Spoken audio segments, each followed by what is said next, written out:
kita masih ada di bab 4, yaitu tentang investment. Pada khususnya kita masih ada di bab 4.1 tentang introduction to bond. Nah, dalam video ini saya akan melakukan pemodelan matematika untuk bond. Nah, kita akan masuk ke dalam pemodelan matematika dari bond. Nah, sebelum masuk ke dalam pemodelan matematikanya, kita akan menotasikan istilah-istilah yang sering dipakai. Yang pertama itu adalah face value.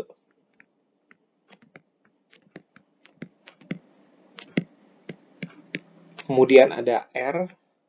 R ini adalah coupon rate per periode ya. Nah, jadi kalau coupon rate yang di soal itu, yang di deskripsi itu biasa per tahun, tapi di sini R-nya itu adalah coupon rate yang per periode. Nah, I itu adalah yield to maturity, bunga efektif per tahun. Dari I itu, Anda harus langsung menghitung J biasanya. Nah, J itu adalah bisa dihitung dengan menggunakan rumus seperti ini. J itu adalah bunga efektif per periode. Nah, itu J bisa didapat. Kemudian N itu adalah banyaknya periode.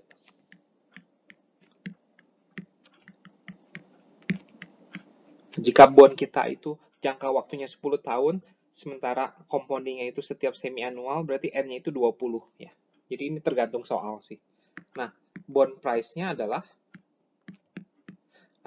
nggak susah formulanya, yaitu adalah present value dari face value ditambah 1 plus J min N, nah ditambah present value dari semua kupon. Nah, kupon itu bisa dihitung dengan face value dikali R ya. Nah, tapi di present value kan dengan pembayaran sebanyak N kali dengan bunganya itu J%. Nah, ini adalah formula untuk menghitung bond price. Berikut ini adalah satu teorema. Nah, teorema itu mengatakan jika R sama dengan J, maka face value dari bond itu sama dengan bond price-nya. Ya. R itu adalah coupon rate per periode, sementara J itu adalah bunga efektif per periode ya. Nah, kita akan buktikan ini ya. Jadi bond price itu adalah face value 1 ditambah J pangkat min N ditambah face value dikalikan R AN J% ya. Nah, ini saya akan buka ini. Anuitasnya akan saya buka.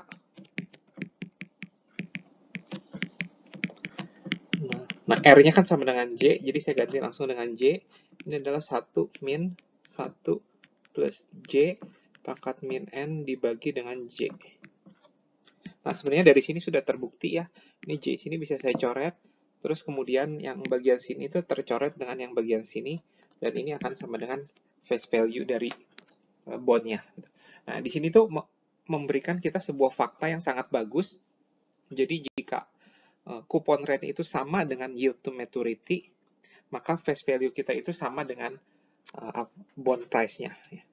Berikut ini adalah contoh soal. Contoh soal ini saya ambil dari buku latihan nomor 13 ya, bab 4.1. Nah, di sini saya punya face value-nya itu 1000 ya. Jadi face value-nya itu 1000. Nah, jangka waktunya itu 2 tahun. Namun karena dibayarnya itu kuponnya itu semi annually, berarti N-nya itu adalah 4. Ya. Nah, di sini kuponnya itu kupon rate per tahunnya itu 4%. Ini tuh itu adalah I2-nya, berarti R-nya itu adalah 2% yang mengakibatkan C-nya itu adalah 2% dikalikan 1000 ya. Itu adalah $20. Nah, kemudian kita punya 3% convertible semi-annually, itu adalah bunga nominalnya, ya, bunga nominal atau yield to maturity-nya, berarti J-nya itu adalah 1,5%.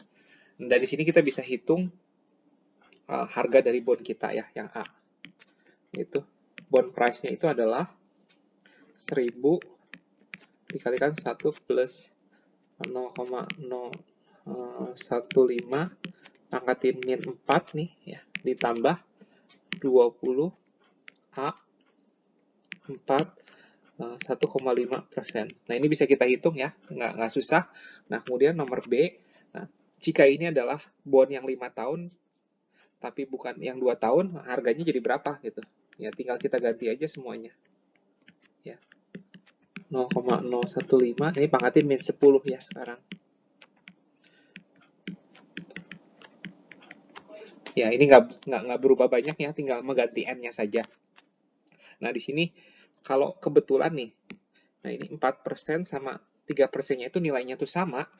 Nah, ini nggak susah, harga bondnya itu ya otomatis 1000 nih, nggak usah dihitung lagi. Gitu.